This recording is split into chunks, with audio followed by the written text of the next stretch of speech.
Las elecciones 2021 ya están a la vuelta de la esquina. Faltan tan solo 6 días para que millones y millones de mexicanos salgamos a las urnas para elegir a los que serán nuestros próximos representantes, ya sea a nivel municipal, estatal o federal.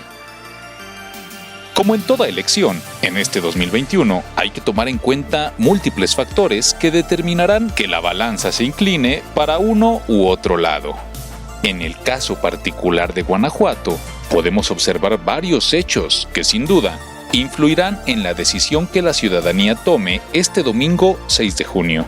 Para realizar este análisis, en primer lugar hay que tener en cuenta dónde estamos parados. Guanajuato es sin duda un bastión panista por excelencia, situación que hizo patente en el 2018, cuando el estado se convirtió en la única entidad de todo el país donde Morena perdió las elecciones presidenciales. Esta situación, aunada al tema de los cierres de los oleoductos a principios del mandato de López Obrador en los albores del 2019, desencadenó una serie de ataques y confrontamientos entre el gobierno de López Obrador y el estatal, comandado por el joven panista Diego Sinué Rodríguez Vallejo. Estos enfrentamientos y los problemas que les generó a los ciudadanos de Guanajuato este supuesto combate al huachicoleo por parte del gobierno de López Obrador, terminó haciendo que redujeran los bonos del presidente y por tanto de Morena. Recordará usted incluso que se habló de cómo los estados gobernados por la oposición del presidente fueron los únicos afectados por la escasez de gasolina derivada de los cierres de ductos de Pemex. Además de que meses después nos enteramos que el huachicoleo sigue y seguirá, y que todo aquello fue inútil. No hay una cosa que determine más la preferencia electoral de la ciudadanía que la economía. Si las cosas van bien económicamente con un gobierno, la gente sin duda seguirá votando por ese gobierno. Y el gobierno de López Obrador ha tenido algunos muy malos resultados económicos. Pues amén de que se ha mantenido la inflación en promedios bastante moderados, todos recordamos que antes de que iniciara la pandemia, el gobierno de López Obrador traía ya un decrecimiento económico en el Producto Interno Bruto Nacional del 0.01% al término del 2019. Luego, cuando llegó la pandemia, el gobierno de la autodenominada 4T prefirió concentrar los esfuerzos económicos en las dádivas y abandonó a los micro y pequeños empresarios a su suerte. ¿Cuál fue el resultado? Millones y millones de personas se tuvieron que agregar a las filas del desempleo y de la pobreza, a la par que centenas de miles de pequeños negocios cerraron sus puertas para siempre. Un hecho que le pasará factura a Morena en estas elecciones del 6 de junio. ¿Y qué decir de las pésimas decisiones del presidente López Obrador que derivaron en la escasez de medicamentos, el saqueo a las arcas de la nación, el recorte brutal de presupuestos, el ataque sistemático a las instituciones que regulan el poder del presidente y los escándalos de corrupción en los círculos más cercanos de López Obrador? Todo esto ha generado incluso ya un movimiento, los decepcionados de López Obrador.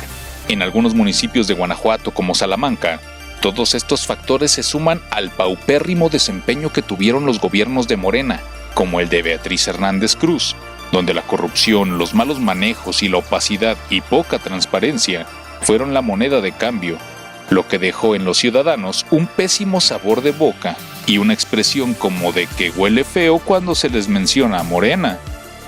Mención aparte merece la estrategia suicida que emprendieron los líderes estatales de Morena en Guanajuato al quitar a los candidatos que proponían las bases morenistas en los distintos municipios, imponiendo en su lugar a chapulines, improvisados y verdaderos desconocidos, que terminaron por dejarle la mesa puesta al PAN en la mayoría de las plazas electorales.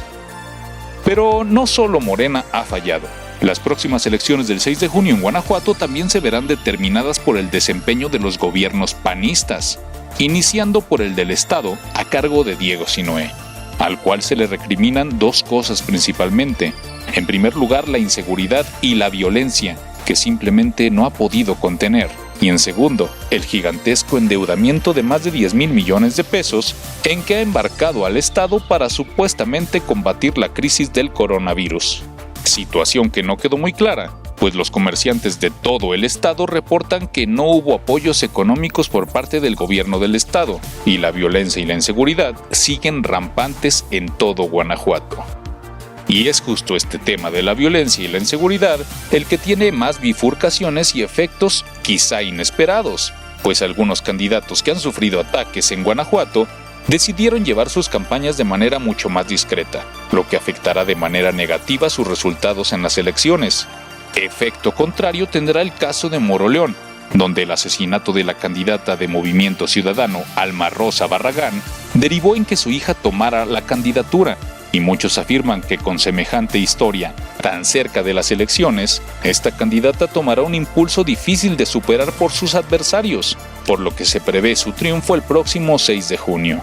Sin embargo, como estos, hay muchos otros factores que podrían influir en la decisión del ciudadano de votar por este o por aquel, y más aún, en la política como en la vida, nada está dicho. Las variables son demasiadas y los pronósticos difíciles, y al final de cuentas, la última palabra la tendrá el electorado el próximo domingo 6 de junio. Ya veremos qué pasa. Para el sistema de noticias de TV Libertad con imágenes de Ulises Vergara, Héctor Almaguer.